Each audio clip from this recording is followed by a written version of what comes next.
Amigos, buenos días, un gusto saludarles con lo más importante de la información generada en Veracruz, en México y el mundo. Gracias que nos acompaña. Hoy tenemos un programa pero muy completo. Por favor, no se vaya. Vamos a hacer un recorrido por lo más importante en materia de seguridad en las últimas 24 horas. También hablaremos del COVID-19 en el estado de Veracruz. Muere un médico importante, conocido allá en Coatzacoalcos.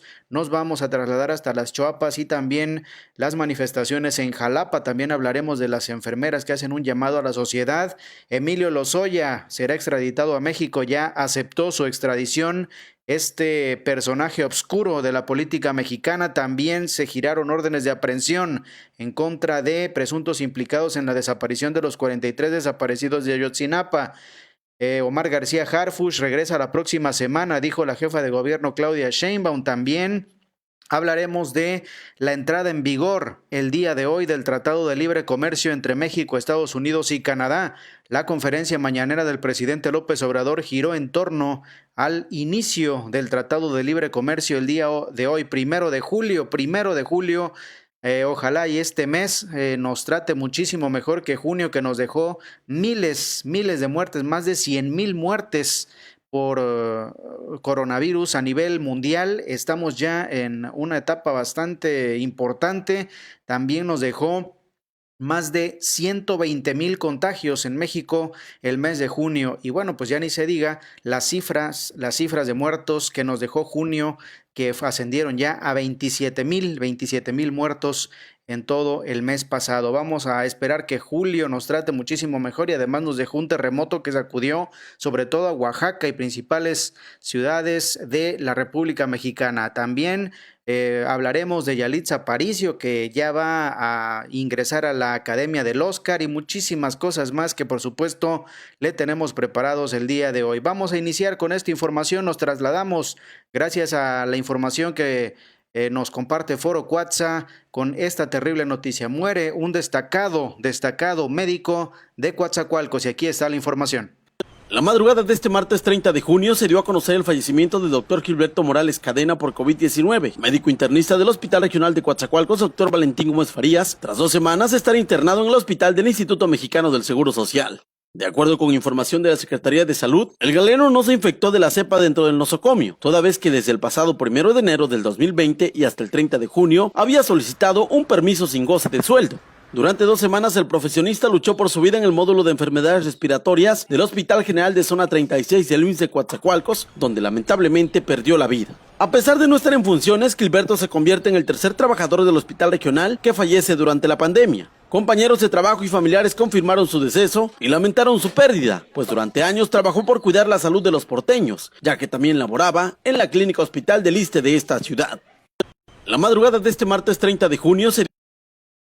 Bien, ahí está la información. Muchísimas gracias a Foro Cuatza. Y bueno, pues es otro médico más que muere a causa del COVID-19 en Coatzacoalcos. Hemos informado que han muerto pues reconocidos especialistas allá en la región sur, desafortunadamente pues combatiendo a la pandemia de COVID-19. Descanse en paz, y pues nuestro pésame y nuestra solidaridad con su familia.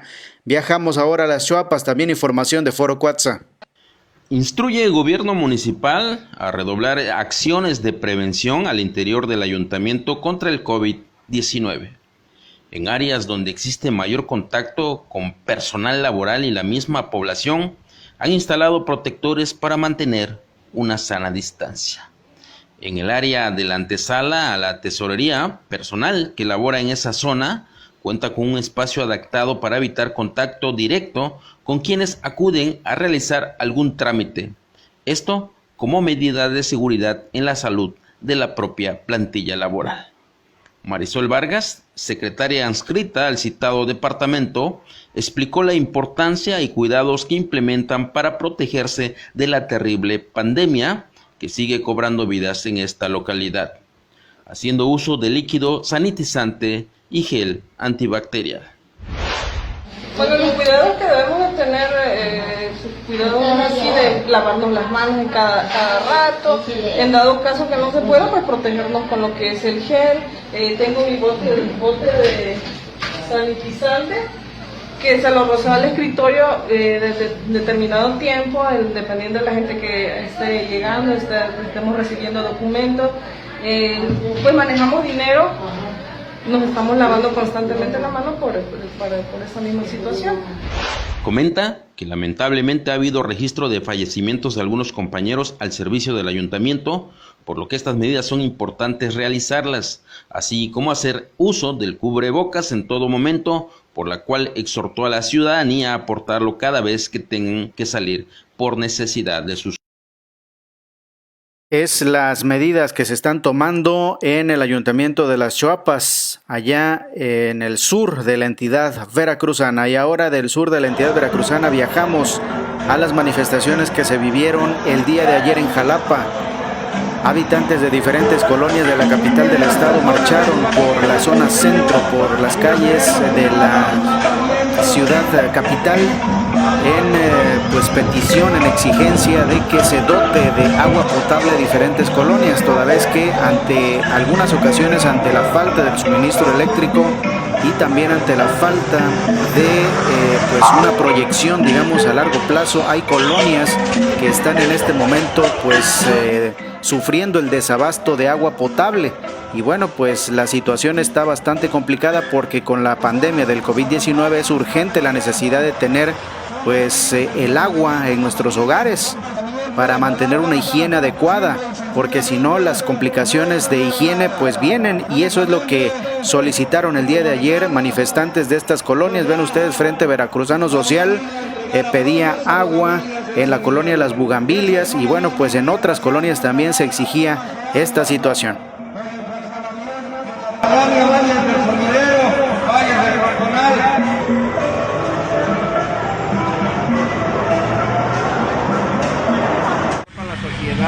El agua es un derecho, es una necesidad y se están violentando los derechos humanos. Dicen, con esta contingencia sanitaria, lávate las manos, mantén mucha higiene, pero esa gente no tiene agua. Nos la han negado.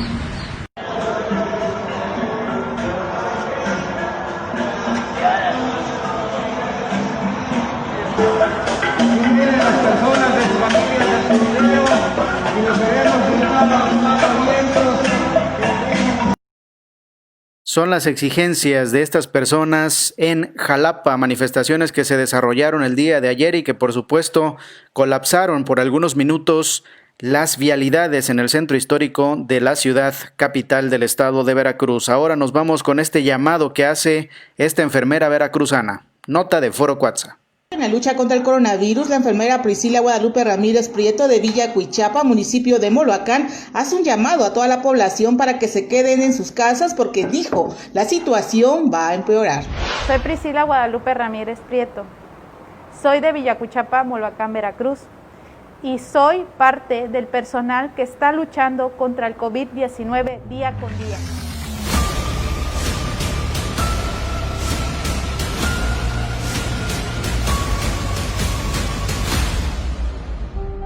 Para nosotros es muy difícil día con día entrar y saber que estás dando todo, pero por más que uno realice las medidas adecuadas, tú estás luchando, pero hay personas que no lo están valorando, no tienen la capacidad de entender la magnitud tan grande que es esto, hasta que ven la desgracia, y en este caso son sus seres queridos. Salgo de compras y hay personas que no llevan cubrebocas, no comprenden la magnitud que en verdad esto está pasando, que no nos estamos enfermando los de adentro, se están enfermando las personas de afuera, las personas que no están llevando las medidas adecuadas. Si tú sabes que tienes un padecimiento que es hipertensión, obesidad, sobrepeso, y tú todavía le agregas la ignorancia de creer que no existe, por lógica, es posible que te dé. Quien no cree, hasta el día de hoy, está muy equivocado, porque esto va a empeorar. Esto va a ser más difícil si no dejan de salir. ¿Qué les cuesta estar en su casa, con su familia, o quieren estar aquí, esperando en cualquier momento que te digan tu familiar murió. En el sur de Veracruz, el coronavirus ha cobrado la vida a 203 personas en Coatzacoalcos, 91 en Minatitlán, 38 en Cozolacaque, 32 en Nanchital, 18 en Las Chuapas, 14 en Agua Dulce, 9 en Ixhuacán del Sureste y 2 en Moloacán. Desde Jalapa les informó Ana Lilia Velázquez. Gracias por esa información, Ana Lilia Velázquez. Así es, el coronavirus está más latente que nunca. El llamado, por supuesto, a la población a extremar precauciones, a no salir de casa. Si no es necesario, por favor no salga. Si usted tiene que salir a trabajar, pues hágalo con todas las medidas de precaución habidas y por haber. Saludos para la señora Eugenia Sierra. Muchísimas gracias, saludos para la señora Carmen Álvarez, a seguirnos cuidando. Hola, buenos días, dicen, muchísimas gracias, buenos días, sigámonos cuidando. Josué Migar, saludos Josué, un fuerte abrazo, ya estamos enlazados con Radio Júbilo para toda la cuenca del Papaloapan, desde Chacaltianguis, Veracruz, un abrazo fuerte para todos por allá. Heréndira Sopil, dice Eric, te ruego la invitación a extremar medidas de prevención ante la pandemia. Nuestros médicos están dando su vida y mucha gente no entiende. Así es, efectivamente, no entiende la gente que el coronavirus está más latente que nunca y está cobrando más vidas que nunca. Ya llegamos a más de 226,000 personas contagiadas y 27,000 muertos a nivel nacional. A eso súmele pues las cifras que no son confirmadas por parte del gobierno. Ayer mi tío, el doctor Jorge Enrique Matus Castro, perdió la batalla. Mi querida Heréndira, pues un fuerte abrazo, nuestras sinceras condolencias y pues nuestra solidaridad con tu familia. Un fuerte abrazo para ti, para todos tus familiares en esta terrible pérdida. Y bueno, pues desafortunadamente los que están arriesgando la vida son ellos, nuestros doctores, nuestras enfermeras, nuestros enfermeros, y con medidas totalmente precarias que tienen que enfrentar al COVID-19, los hacen ir a trabajar en el IMSS, los hacen ir a trabajar aún cuando presentan síntomas. Los trabajadores no tienen derecho a una prueba de COVID-19. Si dicen que se sienten mal, pues no tienen derecho a retirarse del trabajo, tienen que seguir laborando.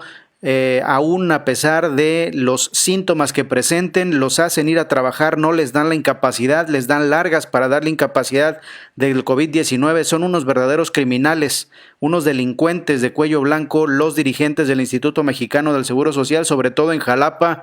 Ya hemos hecho en reiteradas ocasiones el llamado de que algo se tiene que hacer porque los directores administrativos del IMSS, los directores administrativos de los hospitales generales de el gobierno del estado, el SEM, el Hospital General de Veracruz, hacen lo que quieren. Los directores administrativos tratan con la punta del pie a los trabajadores de salud, se roban los materiales, los insumos médicos se los roban o los etiquetan como comprados por el instituto o se los dan a sus familiares, y mientras que los enfermeros y las enfermeras y los trabajadores del Seguro Social están enfrentando como Dios les dé a entender y a medida de sus posibilidades, porque ellos tienen que comprar sus propias mascarillas, sus propias caretas, sus propios trajes completos para pues evitar contagios. Ellos tienen que pagar de su dinero, tienen que pagar de su propio dinero, de su bolsa, sus pruebas de COVID-19. Las pruebas más baratas en Jalapa están alrededor de 1,600, 1,700 pesos hasta 2,000 pesos. Las más caras, 6,000 pesos. Imagínese usted quién en este momento tiene para pagar 6,000 pesos en una prueba de COVID-19. Bueno, pues lo tienen que hacer los trabajadores del Instituto Mexicano del Seguro Social en Jalapa, porque en el IMSS no les garantizan absolutamente nada. Es un verdadero caos lo que se está viviendo y pues el personal médico está perdiendo la vida, mientras que los dirigentes ni van a trabajar, los directivos, los directores administrativos, los jefes de enfermería, ellos sí andan equipaditos con todas las medidas de protección, otros trabajando desde su casa. Los que se tienen que fletar son los trabajadores que están en la primera línea de batalla. Es una vergüenza nuestro sistema de salud y no me voy a cansar de repetirlo, que alguien tiene que terminar en la cárcel por estos crímenes que han terminado con la vida de muchos trabajadores del Instituto Mexicano del Seguro Social y la vida de muchos trabajadores del sistema de salud estatal. Alguien tiene que terminar en la cárcel porque son unos crímenes verdaderamente los que se han cometido en contra de los trabajadores de la salud en México y por supuesto en Veracruz. Y bueno, pues cambiamos totalmente de tema, reiteramos el llamado para que extreme las medidas de precaución. No se crea el asunto de que el COVID ya está bajando porque estamos en semáforo naranja. Al contrario, las cifras de COVID-19 son verdaderamente de escándalo. ¿Por qué? Porque la gente ya está saliendo, porque está saliendo sin medidas de protección y esto aumenta el nivel de contagio. Vamos a cambiar totalmente de tema, vamos a regresar al asunto del COVID-19, por supuesto. Permítame hacer un paréntesis en otros asuntos que son de relevancia nacional e internacional. El fiscal general de la República, Alejandro Gers Manero, informó que Emilio Lozoya, el exdirector de Pemex, exfuncionario público de Enrique Peña Nieto, uno de los funcionarios más cercanos al expresidente Enrique Peña Nieto, que colaboró, fue su asesor principal junto con Luis Videgaray en la campaña presidencial de Enrique Peña Nieto y después le dieron a Pemex para hacer negocios para los amigos a diestra y siniestra, cobró muchos sobornos a Odebrecht, vendió cualquier cantidad de contratos de Pemex a las empresas internacionales de sus amigos y de sus cuates y las empresas que le llegaban al precio. Obviamente una parte de las mochadas Emilio Lozoya iban para él y otra parte por supuesto que iban para Enrique Peña Nieto, para Luis Videgaray y familia y compañía. Ahora este corrupto funcionario mexicano acepta los términos de extradición propuestos por la Fiscalía General de la República y de España va a ser trasladado a México para enfrentar los delitos de corrupción, lavado de dinero y además transacciones con recursos de procedencia ilícita. Es la voz del fiscal general de la República, Alejandro Gers Manero. Es el caso de Emilio Lozoya. Emilio Lozoya Austin presentó ayer formalmente ante la Sala Penal de la Audiencia Nacional del Reino de España su solicitud por escrito en la que acepta la extradición requerida por esta Fiscalía General y manifiesta su consentimiento expreso para ser entregado a las autoridades mexicanas, ofreciendo su colaboración para establecer y esclarecer los hechos que le han sido imputados. Al respecto, es necesario informar que el 25 de enero de 2017, en la administración anterior, la entonces Procuraduría General de la República inició una investigación por delitos patrimoniales en el caso de la empresa Odebrecht, misma que no se concluyó en más de 2 años, razón por la cual, al inicio de las funciones de la nueva Fiscalía, tuvimos que retomar ese caso para establecer con toda precisión los delitos cometidos y las posibles responsabilidades. Entre ellos, todas las referentes al extraditado, obteniéndose de inmediato el aseguramiento de bienes inmuebles vinculados con lavado de dinero. Es el caso de... Hay que recordar que en este aseguramiento de bienes se le aseguraron mansiones a Emilio Lozoya, se le aseguró una mansión espectacular en Cancún que después fue regresada a su esposa cuando detuvieron a la mamá de Emilio Lozoya, que tenía depósitos en su cuenta bancaria de más de 150 millones. Imagínese usted una señora que no trabaja, pues prácticamente pues está retirada de sus labores. La mamá de Emilio Lozoya tenía pues en sus cuentas bancarias más de 150 millones de pesos en transacciones. ¿De dónde iba a sacar esa señora transacciones tan importantes? Bueno, Emilio Lozoya le depositaba a la mamá, le pidió sus cuentas a su mamá para depositarle todos los sobornos que seguramente le daba la empresa Odebrecht, también la empresa ICA, la constructora de la Casa Blanca de Peña Nieto. Todas ellas, bueno, pues ahí iban a parar y a otras cuentas este dinero. La mamá de Emilio Lozoya está siguiendo un proceso en su domicilio, un proceso penal. La esposa está también siguiendo un proceso penal, la hermana y, por supuesto, Emilio Lozoya detenido desde España. Lo apretaron, lo cercaron a Emilio Lozoya y ahora pues va a tener que comparecer ante la justicia mexicana. Ojalá que cuando venga a nuestro país pues se haga justicia y no pase lo que siempre pasa en México, que aquí no les hacen absolutamente nada y se tienen que ir a España, se tienen que ir los casos a Estados Unidos para que ahí los delincuentes, ahí sí, sean sancionados. Ojalá y verdaderamente llegue la justicia en estos casos para los mexicanos aquí en la misma entidad mexicana. Y también Alejandro Gers Manero habló sobre 46 órdenes de aprehensión a autoridades del estado de Guerrero por la desaparición de los 43 de Ayotzinapa. A Tomás Cerón, también integrante del equipo de investigación de la Fiscalía Especializada para la Investigación del caso Ayotzinapa. Tomás Cerón en su momento fue subordinado de Jesús Murillo Caram, el que dijo que era la verdad histórica, que a los de Ayotzinapa los habían incinerado en el basurero de Cocula en Guerrero. Dice Gers Manero, se acabó la verdad histórica, no hay verdad histórica y vamos a llegar hasta las últimas consecuencias. Tomás Cerón, exfuncionario de la entonces PGR, está siendo buscado. Ahora es prófugo de la justicia, ya tiene una orden de aprehensión girada en su contra, además de una ficha roja para ser buscado por la Interpol. Es la voz del fiscal general de la República, Alejandro Gers Manero. El día de ayer, la Fiscalía General de la República solicitó ante un juez de distrito de procesos penales federales 46 órdenes de aprehensión en contra de servidores públicos de diversos municipios del estado de Guerrero. A todos ellos se les acusa por delitos de desaparición forzada y por delincuencia organizada.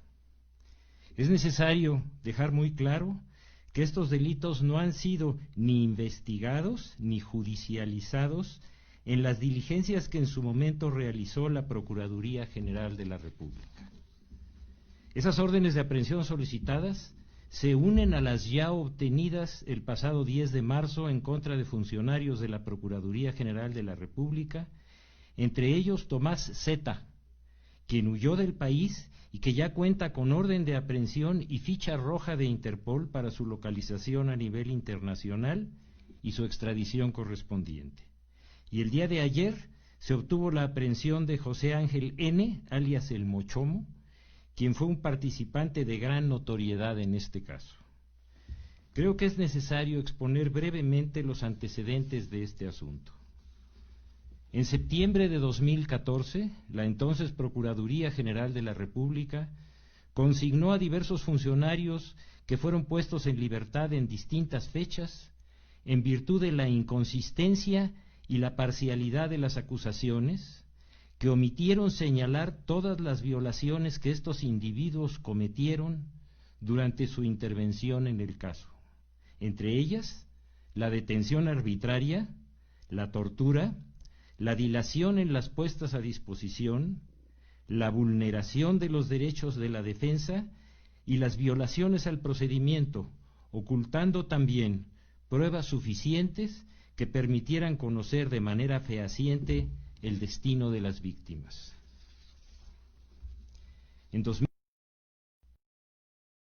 Bien, es el caso Ayotzinapa del que México se debe de sentir avergonzado. En todo este tiempo no se sabe verdaderamente lo que ocurrió con estos 43 desaparecidos. Se deduce lo que ocurrió, pero no se ha llegado a una conclusión histórica sobre este asunto. Y cambiamos totalmente de tema, ahora vámonos a Puebla. El gobernador de Puebla, Miguel Barbosa, habló de que se detectó un túnel donde se transportaba huachicol. Y aquí la pregunta es, no que ya no se estaba realizando el huachicol en México, no que se había frenado el huachicol en nuestro país, pues Miguel Barbosa dice totalmente lo contrario. Detectaron en Puebla un túnel en el que se transportaba huachicol. Ya se hicieron las detenciones. El tema de los túneles, se encontró un túnel, sí, que era una forma de extraer el robo, las tomas clandestinas. Eran 4 tomas clandestinas que se extraían, que se hacían trabajar desde un túnel. Es lo que se ha encontrado, sí. Está custodiado por la Secretaría de la Defensa desde que se encontró, está custodiado para que no se explote, obviamente, en tanto llega la gente de Pemex a resolver todo el asunto técnico, porque nadie puede meter manos a los ductos más que la gente de Pemex. Y de Miguel Barbosa, el gobernador de Puebla, nos vamos con la jefa de gobierno Claudia Sheinbaum. Confirmó que Omar García Harfuch, secretario de Seguridad Pública, que sufrió un atentado el viernes pasado, pues ya está en franca recuperación después de 3 cirugías que le realizaron entre el brazo y el hombro, además de una cirugía de rodilla. ya se está recuperando y según Claudia Sheinbaum yo lo veo complicado porque la rodilla es un tema que lleva muchísimo tiempo de recuperación, dependiendo qué tipo de cirugía. Ya estaría reincorporado en sus funciones el secretario de Seguridad Pública de la Ciudad de México después de sobrevivir a un atentado de más de miles de disparos, más de 100 cartuchos quedaron en la escena del atentado allí en el Paseo de la Reforma el viernes pasado.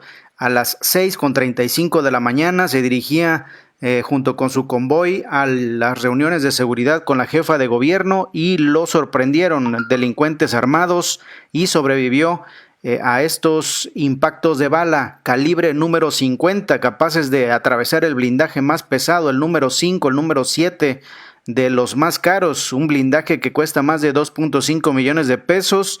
Pues esos blindajes fueron sobrepasados por la artillería descomunal de los grupos delincuenciales y a pesar de todo ello, sobrevivió Omar García Harfuch. Regresa la próxima semana. Es una cirugía que los médicos decidieron hacer, es una cirugía de una rodilla.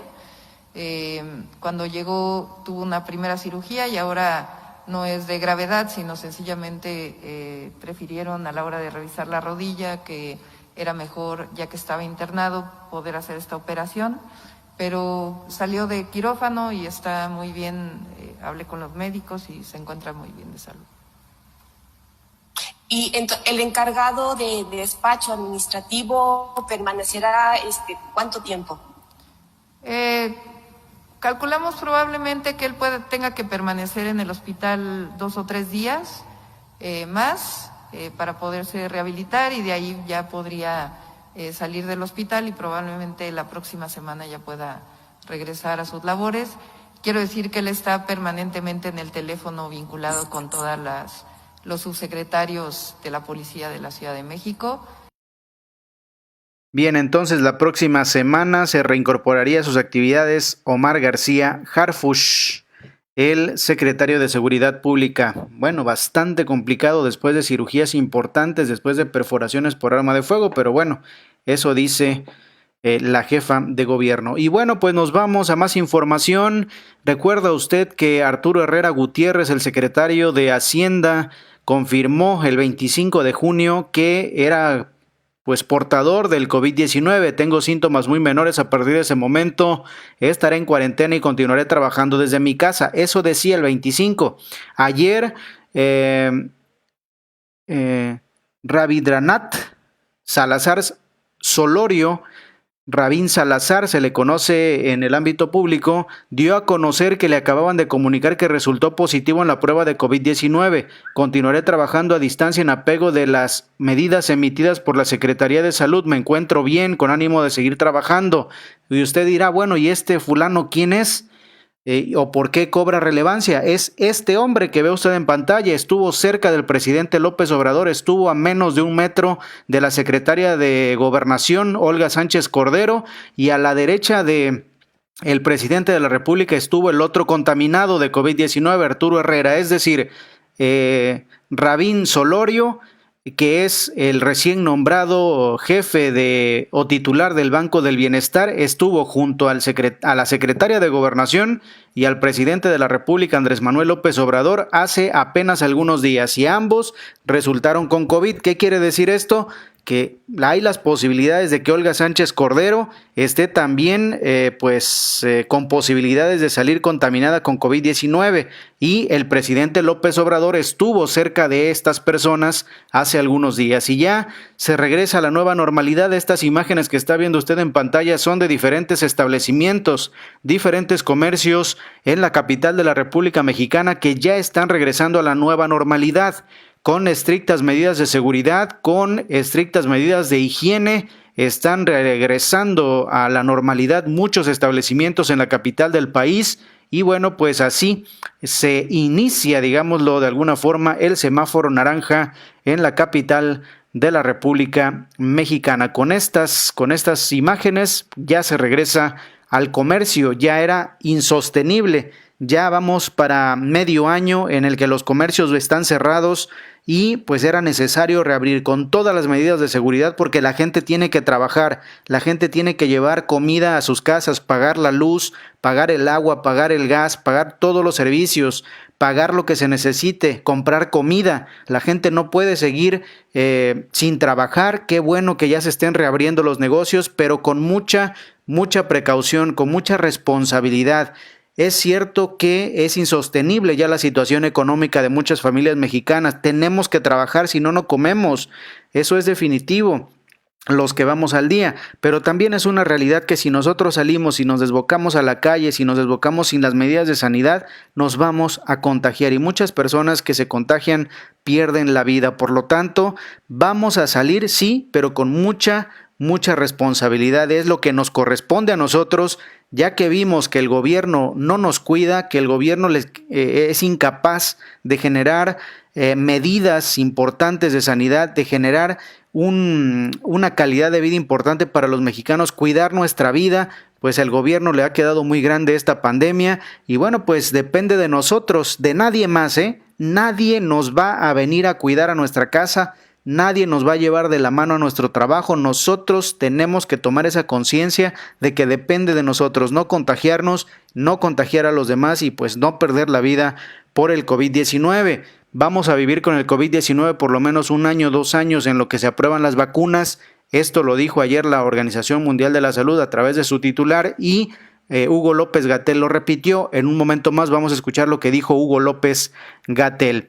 Nos vamos a Estados Unidos, abrimos un paréntesis, información internacional. Vean ustedes estas imágenes, estos locos. En San Luis, Missouri, se dieron estas imágenes. Recuerda usted que pues ya hace un mes del asesinato, un poquito más, este matrimonio apuntó a las personas que estaban manifestando, se iban a la casa de la alcaldesa de San Luis, Missouri, y estos locos, estos 2 abogados, pues le apuntaron a la gente con una ametralladora y una pistola, una automática. La pareja argumentó que temía por su vida. Imagínese usted si las personas y los manifestantes ingresaban a su domicilio. Par de locos, verdaderamente. Ya las autoridades están tomando cartas en el asunto, pero ahí van los manifestantes que exigen justicia por la muerte de George Floyd y otros asesinatos. Pues este matrimonio se le hizo muy fácil salir con las armas desenvainadas. Y si un manifestante se atrevía a cruzar la línea de su domicilio, lo rafagueaban. O sea, esto es verdaderamente de espanto. Así tienen los políticos, tanto Donald Trump como otros políticos en el mundo, totalmente polarizada a la gente. Impresionante. Y nos vamos hasta Hong Kong. En Hong Kong, estas son las imágenes que nos llegan en estos momentos de las calles de Hong Kong después de que en China se aprobaron diversas reformas que prohibían las manifestaciones. Sí, así es, efectivamente, como usted lo escucha. Se prohíben las manifestaciones en Hong Kong y así reaccionó la gente con más manifestaciones, pero ahora como ya se aprobó con esta reforma constitucional al uso de la fuerza en contra de las manifestaciones, en contra del gobierno, pues hubo disparos, hubo personas que pues fueron arrestadas. Los manifestantes han salido este día a las calles desafiando la prohibición bajo la nueva ley de seguridad de la marcha anual de la ciudad en el 1 de julio, que marca el aniversario del traspaso de Hong Kong del dominio británico al dominio chino.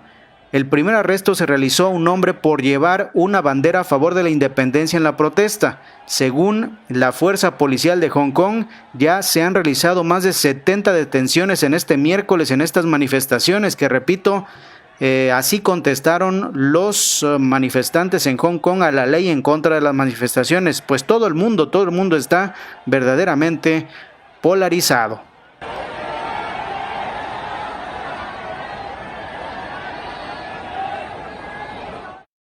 Y de las imágenes de Hong Kong y del mundo nos vamos al mundo, pero ahora infectado por el COVID-19. Ya tenemos más de 500,000 de personas muertas, como lo está viendo usted en su pantalla. Tenemos 511,909 personas que han perdido la vida. En Estados Unidos más de 127,000. Brasil casi 60,000. El Reino Unido más de 43,000. Más de 34,000 en Italia. y tenemos en Francia casi 30,000 personas muertas. Son los países que reportan los mayores números en índices de fallecidos.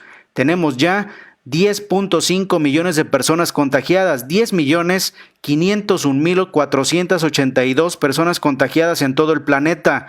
Estados Unidos es el primer lugar con 2.6 millones, Brasil 1.4 millones de personas contagiadas, le sigue Rusia, India, el Reino Unido con 285,000 Perú, 279,000 Chile, 249,000 España, 240,000 Italia y ahí está bajito México con 227,000 personas contagiadas. 188 países hasta este momento presentan el virus. Países con más muertos reportados por coronavirus de acuerdo a la agencia Europa Press. A los datos de la agencia Europa Press tenemos que Brasil es el primer lugar de muertos en las últimas 24 horas con 1.280, le sigue Estados Unidos con 1.277, México tercer lugar con 648 muertes ocurridas ayer, India 507 personas fallecidas, Perú, Reino Unido, Rusia, Irán y Sudáfrica con 128 son el top 10 de muertes las últimas 24 horas. En noticias internacionales, Disneylandia y Disney SeaWorld de Tokio vuelven a recibir a los turistas. Aeroméxico inicia proceso voluntario de reestructura financiera. La Unión Europea permite la llegada a viajeros de 14 países, menos de México, de Brasil ni de Estados Unidos. La organización internacional dice que América es la región más afectada por pérdida de empleos en todo el planeta y es que tan solo en nuestro país se han perdido casi 3 millones de empleos en lo que va de la pandemia y esto obviamente va a ser mucho más y se traían un escándalo el día de ayer con Romero Deschamps que si tenía coronavirus, que si no tenía coronavirus. Circularon unas noticias falsas del sindicato petrolero donde decían que Carlos Romero Deschamps, este corruptazo de primer nivel, uno de los hombres más ricos de este país y de Latinoamérica, y es líder o ex líder del sindicato petrolero, estaba grave de coronavirus y eso lo desmintió posteriormente el sindicato petrolero. Lo que circulaba es que le estaban pidiendo un moche a los trabajadores de Pemex que se iba a descontar en la próxima quincena para el pobrecito de Carlos Romero Deschamps, como si fuera muy humilde que no tiene para pagarse un tratamiento de COVID-19. Sinvergüenza, ladrón. Después de más de 3 meses, ambos países abren su frontera, tanto España como Portugal, en un acto del más alto nivel de participación en estos momentos en el que sufren de la pandemia de COVID-19. Ya han decidido colaborar y abrir sus fronteras tanto Portugal como España. Y en medio del COVID-19, Rusia vota sobre cambios constitucionales que podrían permitir a Vladimir Putin gobernar hasta el 2036. Eso es una locura, es una aberración a la democracia mundial que este hombre se quiera extender una dictadura hasta el 2036. Más de 100 millones de personas fueron llamadas a las urnas para este referéndum que solicitó Vladimir Putin para reformar la Constitución y él tener todos los poderes, quitarle los poderes al Parlamento, quitarle los poderes a los jueces, a los magistrados, a la Suprema Corte de Rusia y él tener todos los poderes en este país y además gobernar hasta el 2036. Un verdadero dictador. Ya no se puede permitir el mundo tener más dictadores porque definitivamente eso atenta en contra de la democracia de cualquier país. Y de toda esta información nos vamos a Veracruz. ¿Cómo está Veracruz?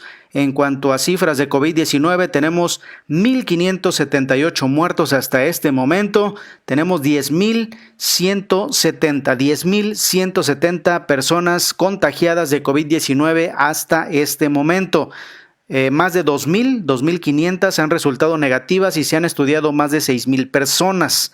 En cuanto a los municipios veracruzanos con COVID-19, el boletín epidemiológico de la Secretaría de Salud marca lo siguiente. Las cifras de positivos acumulados son de 10,170, 204 nuevos casos en 170 municipios, de los cuales 1,067 están enfermos en este momento hospitalizados. Se agregan los municipios contagiados como Jesús Carranza y Tlaltetela, con un caso cada uno. Ya son 6,000 recuperados, atendidos en diferentes instituciones de salud. De ellos, de los recuperados, 2.247 están en vigilancia epidemiológica, lo que demuestra de que si atiendes oportunamente el COVID-19 es posible vencer a la enfermedad. Hay un reporte de 1.578, es decir, 25 nuevas defunciones las últimas 24 horas en Veracruz en 114 municipios. 2.539 sospechosos en 141 municipios están siendo investigados. Ahora nos vamos con el boletín epidemiológico de la Secretaría de Salud. La Secretaría de Salud reporta este 30 de junio de 2020 que en México hay 226.089 casos confirmados acumulados de COVID-19, 23.782 casos activos y 72.041 casos sospechosos. 27.769 personas han fallecido y el 60% de los casos se han recuperado. Recuerda atender el semáforo de riesgo epidemiológico estatal y seguir las indicaciones de las autoridades de salud. Gobierno de México. La Secretaría de Salud reporta este 30 de junio de 2020 que en México hay 226.089 casos confirmados acumulados de COVID-19, 23.782 casos activos y 72.041 casos sospechosos. 27.769 personas han fallecido y el 60% de los casos se han recuperado. Recuerda atender el semáforo de riesgo epidemiológico estatal y seguir las indicaciones de las autoridades de salud. Gobierno. Y el semáforo nos indica que estamos en naranja en Veracruz, pero con los índices más altos de contagio por el COVID-19. Mandamos saludos en este momento para José Roberto Morales.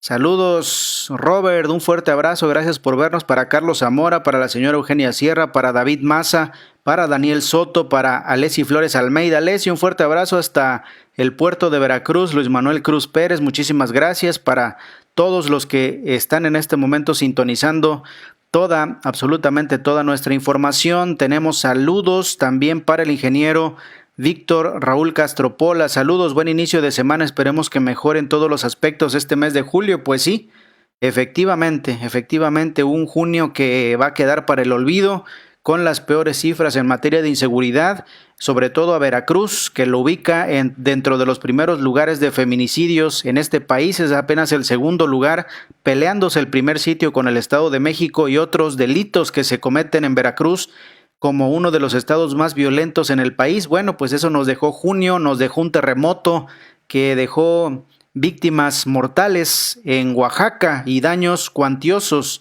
en más de 200 municipios de Oaxaca que ya son solicitados, declarados en emergencia. Y bueno, pues qué decir con la emergencia del COVID-19, muchísimos, más de 100,000 contagios nos dejó junio y más de 20,000 muertos nos dejó junio. Ya ojalá esto quede para el olvido y julio sea recuperación en materia económica y recuperación en materia de salud, de que haya menos contagios, de que la curva vaya disminuyendo y de que poco a poco volvamos a la nueva normalidad, sin dejar de pensar, sin dejar de tener presente que vamos a convivir con el COVID-19 lo que resta de nuestra vida. Así que nosotros vamos a decidir cómo queremos vivirla. Saludos para Guillermo Chagala Domínguez. Guillermo, saludos, un fuerte abrazo, saludos cordiales desde Catemaco. Como siempre, dependiente del noticiero, muchas gracias por tus comentarios. Cuídate tú también, por supuesto que nuestra familia está bien, gracias a Dios, afortunadamente. Y bueno, pues ojalá tu familia también esté muy, muy bien, Chagala. Fuerte abrazo y gracias por seguirnos. Ahí recomiéndanos con todas tus amistades y compártenos en tu muro de Facebook, por favor. Muchísimas gracias, es un gran apoyo. Saludos para Rita Nieto, dice: hola, buenos días, tomando mi cafecito, viéndote, me da gusto saludarte, feliz miércoles. Muchas gracias, Rita, te queremos mucho, ya sabes, una gran amiga. Saludos a todos los paisanos de Cosamaloapan, nos escuchan, Rita, a través de Radio Júbilo, en toda la cuenca del Papaloapan, en la frecuencia de Radio Júbilo, nos están escuchando en estos momentos, así que un abrazo para toda la familia Nieto allá en la cuenca del Papaloapan. Saludos a mi amiga y compañera María Eugenia Sierra. Vámonos, ahí está el saludo. Saludos al licenciado Iván Peralta, columnista del destacadísimo diario Notiver. Saludos a la flota de Notiver. Saludos a Chua, que por ahí lo vi conectado hace un momento. Saludos a Ricardo Chua Agama, saludos para Iván Peralta, saludos para Josué Migar, saludos para Ivonne Harfush, que nos están viendo en el puerto de Veracruz. Muchísimas gracias, un fuerte abrazo. Saludos para Josué Miranda, muy cierto todo lo que dices. Acá en Cosamaloapan las tiendas Coppel, Superche laboran aún con el personal contagiado y el banco Setting ya cerró por lo mismo. Efectivamente, aquí en Jalapa, Casa Agüed tiene un verdadero caos. Un llamado para el senador Ricardo Agüed, que pues es un hombre íntegro, es un hombre pues muy responsable, y se nos hace extraño que en Casa Agüed no tengan las medidas de sanidad que se requieren. Entra el que quiere, entran todas las familias. El otro día vi a niños, vi a abuelitos, vi a toda la familia como si fueran a Disneylandia. Andaba toda la familia en Casa Agüed. Si de por sí los pasillos son muy chiquitos, imagínense el desorden que había en Casa Agüed. Así que un llamado al senador Agüed que ponga orden en sus tiendas, porque está arriesgando a sus empleados. Todos los empleados andan con cubrebocas y con guantes, por supuesto, pero aún así, si no hay la sana distancia, puedes contagiarte. Entonces, que no arriesgue a sus empleados. Sí tienen que trabajar, se tiene que reabrir Casa Agüed, por supuesto, sus trabajadores ya lo necesitan, pero también la sociedad necesita que no haya contagios. Por lo tanto, es una responsabilidad del senador Agüed que en sus establecimientos haya una sana distancia y entren por goteo las personas, no el que quiera, y no todo mundo arremolinado ahí en los pasillos, como lo hacen en los supermercados. Tú vas a Horrera y entras por goteo, una persona por familia. Vas a Chedraui, una persona por familia. Superama, una persona por familia. Sam's, una persona por familia. En Home Depot hay hasta una hilera que formaron para que una unifila que formaron así tipo el banco, así lo realizaron en Home Depot, y entras uno por uno, nada de que entra el que quiere, no, y uno por familia. Y así si te vas en Walmart pasa lo mismo, uno por uno, las familias no van arremolinadas y todo el mundo tranquilo y con su sana distancia. Pero hay tiendas como la que nos comentaba Josué Miranda que no. Entonces, por favor, más responsabilidad. Todos tenemos que trabajar, nadie dice que no, y yo estoy a favor de que ya se reabra el comercio, pero con responsabilidad, y es algo que algunas empresas no están teniendo. Bueno, oiga, y nos vamos con este gobierno de Querétaro que, caramba, me deja sin palabras. Cuando la gente más necesita de camas, de respiradores de COVID-19, el gobierno de Querétaro lo esconde, así como usted lo está escuchando. Y lo peor de este gobierno panista de Querétaro es que lo reconoce el secretario de Salud de Querétaro. Escondimos cifras de camas disponibles porque no queríamos que nos trajeran enfermos de otros estados. Imagínese usted, por eso yo le decía que terminando la pandemia, ya que se venga una revisión penal, una revisión de todo lo que aconteció, alguien tiene que terminar en el bote. O sea, no puede ser, son decisiones criminales que toman los políticos, como en este caso en Querétaro. Escuche usted las palabras del secretario de Salud de Querétaro, donde reconoce que ellos escondieron el número de camas para que no les llevaran pacientes de otros estados. Así, de ese tamaño la negligencia y el crimen de estos funcionarios mexicanos. Yo verdaderamente me quedo sin palabras. Y otro punto también importante, hace 4 o 5 semanas, en el sentido de que empezó a subir mucho la Ciudad de México, el Estado de México en cuestiones de pacientes hospitalizados, decidimos no publicar algunos números de camas pensando en que nos fueran a traer pacientes aquí al Estado, y obviamente quisimos dejar las camas para las queretanas y los queretanos que lo pudieran requerir. Puntualizó que por... Y otro punto también importante, hace 4 o 5 semanas, en el sentido de que empezó a subir mucho la Ciudad de México, el Estado de México en cuestiones de pacientes hospitalizados, decidimos no publicar algunos números de camas pensando en que nos fueran a traer pacientes aquí al Estado, y obviamente quisimos dejar las camas para las queretanas y los queretanos que lo pudieran requerir. Qué bueno que se dejen las camas para los queretanos y las queretanas, pero no se pueden esconder camas de ninguna u otra manera. algo se tiene que hacer, debe venir una sanción, un extrañamiento, un reclamo, una sanción a este tipo, a este miserable que escondió camas en plena pandemia de COVID-19 en uno de los momentos más álgidos y más complicados de esta situación. Vaya funcionarios que nos topamos en México. Y hablando de funcionarios que cuando dicen una cosa dicen otra, vámonos con Gatell. Hugo López-Gatell dice por un lado que en junio y finales de junio y principios de julio ya se ve una disminución de la pandemia, pero ayer dijo todo lo contrario, o sea, se contradijo de lo que dijo antier, y ayer dijo López-Gatell que estamos en el momento más alto de la pandemia. Usted no salga, miren, ¿no? Usted, mientras dicen una cosa o dicen otra como la chimoltrufia, usted no salga de su casa o bien salga con todas las medidas pertinentes de sanidad. El número de casos que se presentan diariamente sigue siendo muy alto. Esto no debe confundirse nadie con eso. La epidemia sigue activa. La epidemia, de hecho, está en su momento más alto. Que quede muy claro. Sigue habiendo contagios. Sigue habiendo una gran cantidad de contagios que ocurren todos los días. Y de hospitalizaciones. Y la cantidad de muertes que se registran es aproximadamente cercana a 600 al día. 600 muertes, más de 600 muertes al día, que coloca a México en el tercer lugar mundial de muertes en las últimas 24 horas. También Hugo López-Gatell habló sobre la epidemia, va a ser la más larga de la historia. Hasta 2 años estaremos conviviendo con el virus. Empezó el 28 de febrero en México, aunque los esfuerzos de preparación habían iniciado desde la primera semana de enero de 2020 y desde el inicio estimamos que, dadas las características de la manera en que se transmite el virus, la velocidad a que se propaga, podríamos tener una epidemia larga. Esta epidemia larga, inicialmente habíamos estimado que podría llegar hasta agosto, posteriormente con las predicciones matemáticas se identificó que podría estar llegando hasta octubre. Esto no quiere decir que la intensidad de la epidemia va a ser igual en todo el territorio, sino que, como también hemos comentado en varias ocasiones, la epidemia se presenta en forma de parches, en forma de zonas.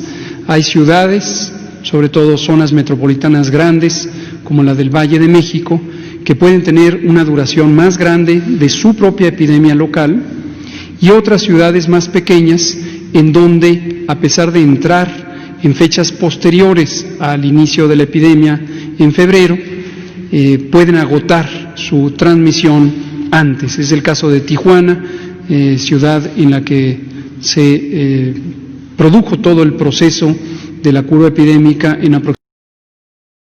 Bien, las palabras de Hugo López-Gatell. Si me permite, cambiamos totalmente de tema y ahora nos vamos a la política mexicana, que está más efervescente que nunca. Ayer, en una sesión fast track maratónica, se aprobaron en el Senado de la República los términos del Tratado de Libre Comercio entre México, Estados Unidos y Canadá, que entra en vigor el día de hoy, 1 de julio. Un momento histórico para la República Mexicana. El primer Tratado de Libre Comercio, digamos que hecho por la izquierda mexicana, encabezada por el presidente Andrés Manuel López Obrador. Sus detractores decían hace 2 años que no lo iba a lograr, que llegando Andrés Manuel López Obrador se iba a pelear con Estados Unidos y que México se iba a convertir en Venezuela. Ya casi era Hugo Chávez o Nicolás Maduro, Andrés Manuel López Obrador, que se veía una relación de gatos, entre perros y gatos, entre México y Estados Unidos, entre el presidente de los Estados Unidos, Donald Trump, y Andrés Manuel López Obrador. Una debacle diplomática era lo que pronosticaban los detractores de AMLO, y resulta que 2 años después se llevan a todo dar. Son los mejores cuatachos y hasta se van a reunir el próximo 8 de julio en Washington, en la Casa Blanca. Será la primera salida histórica del presidente López Obrador a un país extranjero, y va a ser ni más ni menos que a la Casa Blanca, Washington, y va a acompañar al presidente de los Estados Unidos, Donald Trump, a la puesta en marcha simbólica de este Tratado de Libre Comercio, reunión a la que no va a asistir Justin Trudeau porque no se lleva bien. Le cae gordo Donald Trump al primer ministro de Canadá por sus feos modos que ha tenido con el vecino país del norte. Donald Trump, en cuanto inició la pandemia, en cuanto inició el Tratado de Libre Comercio, ha puesto aranceles a todo, prácticamente a todos los productos canadienses, y Justin Trudeau respondió poniéndole aranceles a todos los productos estadounidenses, al McDonald's, a la Coca, a todo mundo le puso aranceles también en Canadá. Total que traen un pleito pero casadísimo Donald Trump y Justin Trudeau, y pues el primer ministro de Canadá no va a ir a hacerle el caldo gordo en esta época electoral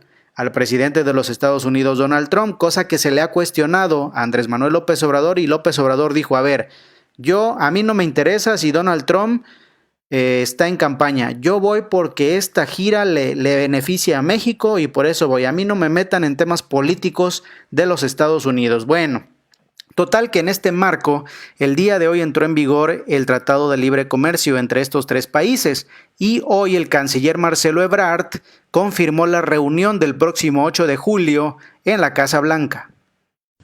El día 8 en la tarde será la agenda de trabajo de carácter bilateral, es decir, reunión de trabajo, encuentro del presidente Donald Trump y el presidente Andrés Manuel López Obrador, conversaciones sobre varios temas, y el día 9 por la mañana lo que tiene que ver con la agenda trilateral. Les vamos a estar informando los detalles de esto. ¿Qué se pretende? ¿Cuál es el objetivo entonces para concluir de esa visita? ¿Es una visita para qué? Primero, porque tenemos que subrayar para todas y todos, inversionistas, instituciones financieras, pero también para el ámbito internacional en general, que hay un compromiso en Norteamérica para fortalecer el comercio, la inversión y el bienestar, subrayo el bienestar, entre México, Estados Unidos y Canadá. Y un mensaje muy importante, el día 8 en la tarde será la agenda de trabajo. Bien, esa es la confirmación de Marcelo Ebrard, y habló también el día de hoy Marcelo Ebrard de la entrada en vigor del Tratado de Libre Comercio a partir de hoy, 1 de julio. Se pensaba que este tratado era casi imposible, que era muy improbable que se llegara a él. Pero si además nos hubiésemos hecho la pregunta hace 2 años, ¿se podrá lograr un tratado así que además implique una mejora sustantiva en los ingresos de los trabajadores en México? ¿O el tratado va a seguir siendo fundamentado en bajos salarios, como pasó los últimos años, en su primera etapa de este tratado? Si se hubiese preguntado, ¿será factible mantener la autonomía en materia energética o no? ¿O vamos a una integración energética en Norteamérica? ¿Será factible que el tratado establezca un mecanismo que nunca se ha aceptado o pocas veces se ha aceptado, que casi nunca se ha aplicado en la relación entre ambos países, particularmente Estados Unidos y México, que son los paneles? Seguramente ustedes y quienes nos ven el día de hoy habríamos contestado, es imposible. Entonces, el día de hoy estamos en la entrada en vigor de un tratado que significa una apuesta para el desarrollo futuro de México basado en salarios competitivos y en que trabajo gane. Bien, las palabras de Marcelo Ebrard en torno al inicio del Tratado de Libre Comercio. Pero, ¿qué es el Tratado de Libre Comercio? ¿Cómo impacta a nuestro país? ¿De qué se trata? ¿Cómo se come? ¿Cómo se vende esta situación? Bueno, aquí le vamos a explicar brevemente pues los aspectos que tienen que ver con el Tratado de Libre Comercio en estas gráficas que compartimos con todos ustedes. Por ejemplo, aquí se ven las comparaciones del Tratado de Libre Comercio hecho por Salinas en su momento. Y bueno, pues ahora el Tratado de Libre Comercio que se negocia con México a partir de la entrada del presidente López Obrador. Esta es parte de lo que se está... Mire, ¿para qué es y para qué sirve este Tratado de Libre Comercio en América del Norte? Preserva la integración de América del Norte, mantiene el libre comercio con reglas claras y da certidumbre para el comercio e inversión. ¿Cuáles son los nuevos capítulos que se reformaron al Tratado de Libre Comercio de Salinas? ¿Y cuáles son los nuevos capítulos que se están hablando precisamente ahora con el nuevo tratado? Aduanas y facilitación de comercio, anexos sectoriales, parte de lo que se está hablando precisamente en torno al Tratado de Libre Comercio entre México y Canadá. Aspectos importantes, por supuesto, que se tienen que tratar y, por ejemplo, aquí la comparación entre el Tratado de Libre Comercio de 1990 y su puesta en marcha, su entrada en vigor en el 1994. Y ahora, en este Tratado de Libre Comercio, después de que AMLO gana las elecciones, se designó a Jesús Seade como negociador. En agosto, México y Estados Unidos anunciaron un acuerdo preliminar sin Canadá. En septiembre del año pasado, Canadá se adhiere al diálogo con Estados Unidos y se defiende pues las nuevas disposiciones. Le decía yo que se cuida el medio ambiente en este nuevo tratado, con 34 capítulos que se integran a este tratado que ya existía de 1994. Son 34 capítulos nuevos, son 10 anexos. Pequeñas y medianas empresas más fortalecidas, competitividad, anticorrupción, buenas prácticas regulatorias, políticas macroeconómicas, mejores condiciones laborales para los 3 países, comercio digital, se va a regular el comercio digital, Amazon, Mercado Libre, ya van a pagar impuestos, tanto en Estados Unidos como en México, además otros anexos.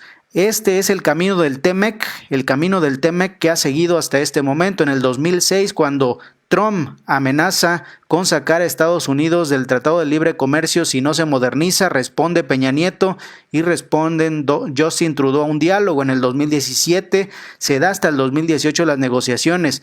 AMLO buscaba ir a Estados Unidos para atestiguar la entrada en vigor en el 2020, pero pues hasta ahora se da esta situación. Y en el 2019, el 10 de diciembre de 2019, se firmó la nueva versión revisada del Tratado de Libre Comercio. Digamos que eso es, hasta este momento, pues el camino del Tratado de Libre Comercio que se ha seguido hasta estos momentos.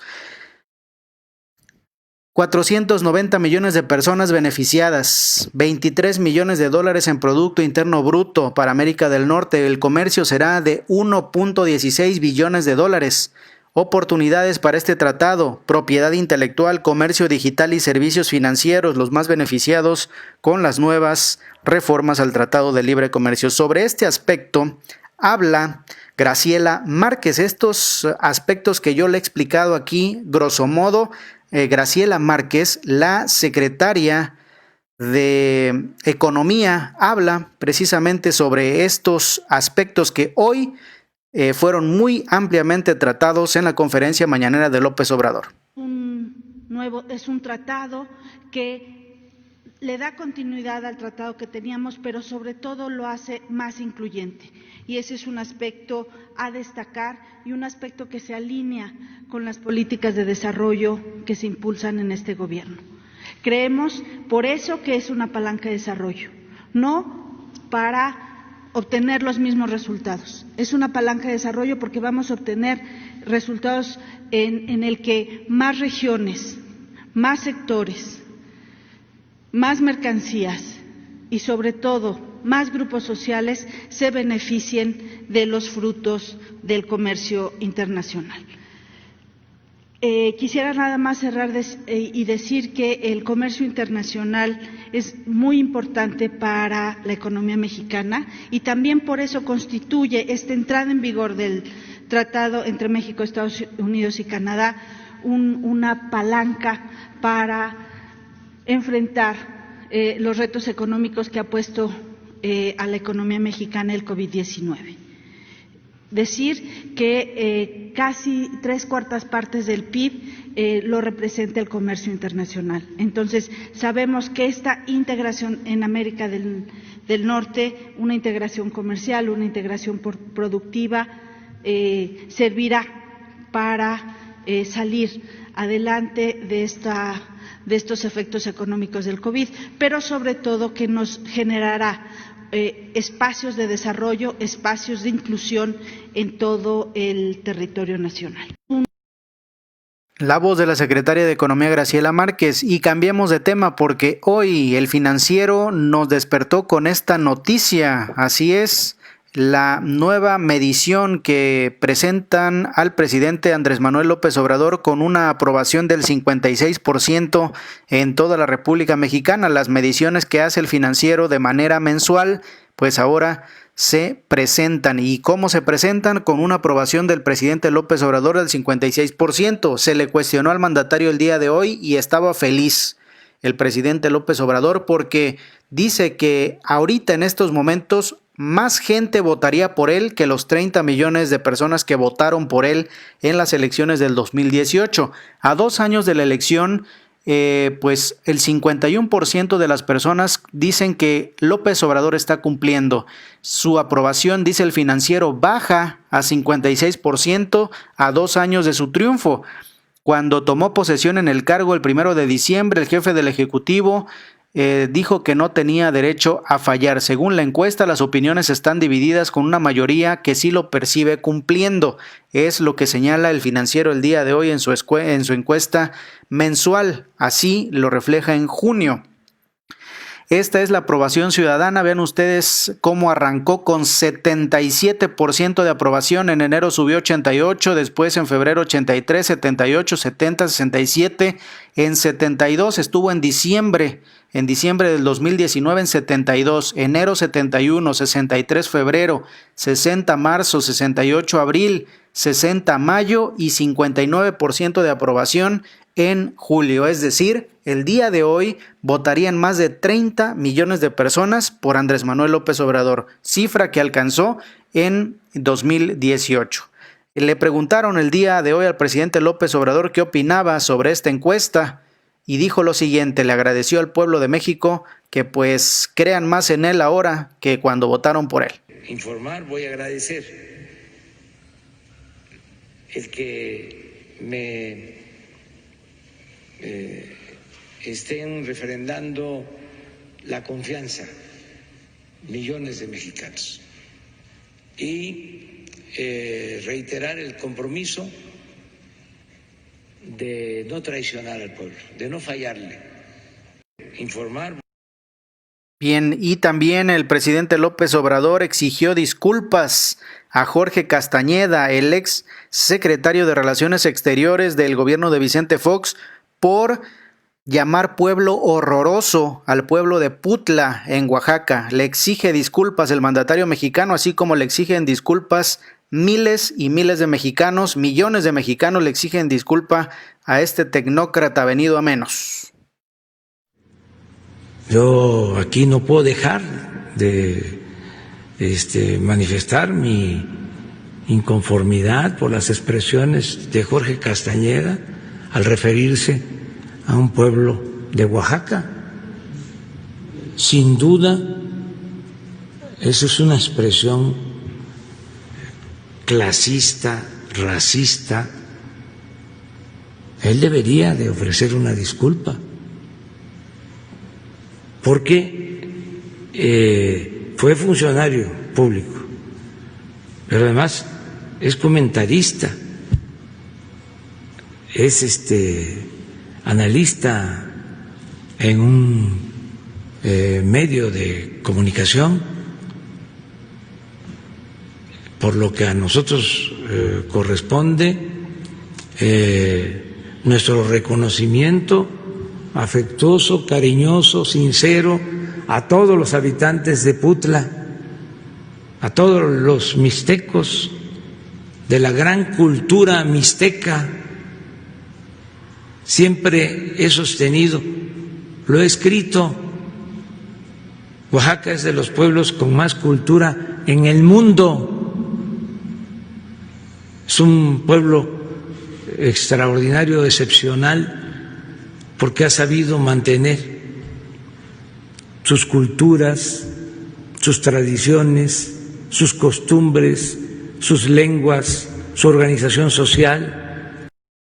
Bien, ahí están las palabras del presidente López Obrador. Vamos a ver si el próximo lunes, que Jorge Castañeda tiene una mesa de diálogo, una mesa de debate político con Leo Zuckerman en Foro TV, otro tecnócrata que vomita a López Obrador, junto con Héctor Aguilar Camín, que es otro tecnócrata, otro escritor derechista que pues obviamente muchos de ellos se beneficiaron de gobiernos anteriores, vivieron las mieles de los gobiernos anteriores y pues ahora se les acabaron esos privilegios a estos intelectualoides de derecha, pues ahora tienen esa mesa de debate todos los lunes. Vamos a ver si Jorge Castañeda se disculpa con el pueblo de Putla, al que llamó pueblo horroroso, pueblo espantoso.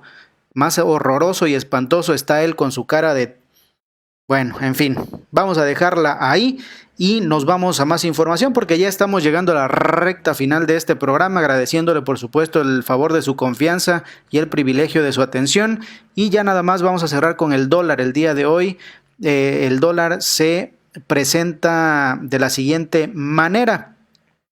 Hay una ganancia por parte del dólar con relación al peso mexicano. La mezcla mexicana del petróleo se está vendiendo en $34 con 28 centavos, que presenta un retroceso de 0.67%, mientras que el dólar el día de hoy se está vendiendo en $22 con 84 centavos, representa un retroceso de casi el 1%. La Bolsa Mexicana de Valores está perdiendo hasta la apertura del día de hoy 0.14% y el euro se vende en $25 con 62 centavos. Ahora nos vamos con la noticia, por supuesto que nos da muchísimo gusto. Yalitza Aparicio, esta mexicana nominada al Oscar por su protagónico en la película Roma de Alfonso Cuarón, ganadora a mejor película, pues está ingresada ya a la Academia de Ciencias y Artes allá en Hollywood, California. Es decir, Yalitza Aparicio se une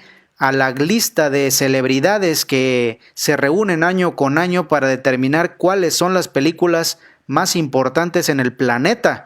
Es decir, junto con Eugenio Derbez y otros artistas, junto con Salma Hayek, los mexicanos que están encumbrados ya en la Academia de Artes de Estados Unidos, pues ahora Yalitza forma parte de este jurado que analiza las mejores películas en el planeta, los mejores documentales, los mejores musicales, y pues va a ser parte de este jurado que va a determinar a quién se le entrega el Oscar año con año. Una distinción, por supuesto, extraordinaria de una mujer verdaderamente de privilegio que tenemos los mexicanos. Y Yalitza habló precisamente en sus redes sociales sobre este tema y también sobre su nombramiento como embajadora de la UNESCO. Así es esta mujer, un orgullo mexicano en todos los sentidos. Las comunidades indígenas hablan la gran mayoría de los 7,000 idiomas de nuestro mundo. Aportamos una cultura rica y una historia profunda a cualquier ambiente de aprendizaje. Sin embargo, sé que a veces tenemos que luchar contra la discriminación para sentirnos bienvenidos en la educación. Como embajadora de buena voluntad para la UNESCO, estoy prestando mi voz a su nuevo informe GEN 2020, que exige que los sistemas de educación abracen mejor a los estudiantes indígenas. Muchos países están buscando la forma de asegurarse de que las políticas educativas reflejen y respeten nuestros orígenes. Pero los niños que no se ven beneficiados de esto están cansados de esperar. No podemos dejar pasar su única oportunidad de educación. Les pido a los países que analicen determinadamente sus políticas educativas y se aseguren de que reflejan la diversidad de nuestra sociedad multicultural. Deben comenzar su evaluación sobre la base de que todos los alumnos deben de ser tratados como iguales en el aula. Es lógico que un niño tendrá dificultades para aprender si los libros de texto que se le están proporcionando están en un idioma que no entienden. Los maestros deben de recibir capacitaciones e ideas para asegurarse de que celebrarán la diversidad de los estudiantes que van a encontrar en el aula. Sin estos cambios, los estudiantes de las poblaciones indígenas reciben el mensaje por parte de su sistema educativo de que no pertenecen a él y su aprendizaje inevitablemente se ve perjudicado. No es casualidad que los estudiantes de 8 años en América Latina que no hablan el idioma del examen sean 3 veces menos propensos a comprender y leer lo que se les está presentando. Es la voz de esta extraordinaria actriz mexicana y activista ya y defensora de los derechos humanos. Y pues bueno, Yalitza Aparicio, oaxaqueña de orgullo para todos los mexicanos. Nos vamos, muchísimas gracias, lo dejamos con el pronóstico del estado del tiempo. Gracias a todos los que nos comentaron, gracias a todos los que nos compartieron esta mañana. Que tengan un excelente día y nos vemos y nos escuchamos el día de mañana. Gracias.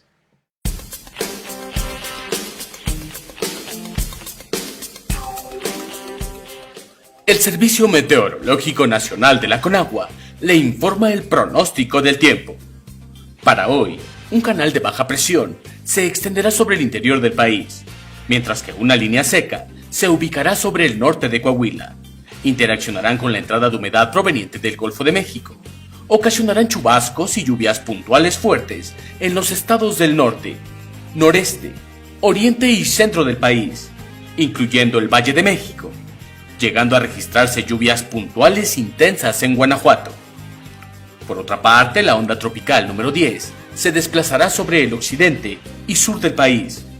Aunado a la entrada de humedad proveniente del Océano Pacífico, generará lluvias puntuales intensas en Michoacán, muy fuertes en Nayarit, Jalisco y Guerrero, así como fuertes en Colima. Mientras que la onda tropical número 11 se aproximará al sur de la península de Yucatán y sureste del país, ocasionando lluvias puntuales muy fuertes en Chiapas, fuertes en Oaxaca y chubascos en Campeche, Yucatán y Quintana Roo. Finalmente, se pronostican temperaturas máximas superiores a 40 grados Celsius en 10 entidades de México.